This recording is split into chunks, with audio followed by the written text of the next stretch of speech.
Pulong. Sabi ni tita, magpa-vaccine. Yun ang requirement bago pumunta dito. Ano?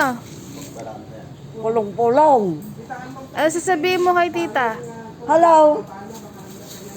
Kailangan mo nga daw magpa-vaccine. Ano? Ano Si masasabi? kami nga senior citizen, oray no hangkam nga pabaksin.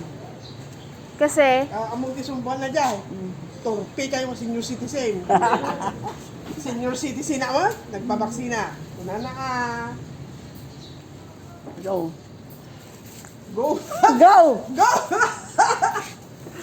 Go! Go! Sige, ikaw ka pa. Ata kay Go! Kay kaya nakalilita nga, bebe. Amin nga suso. Mag-iasawa kan ko na. Bakit ka na? Hindi mo ba naibirukan? Ayan na dito, birbirukan. tara na, mamalengke na tayo. Ka.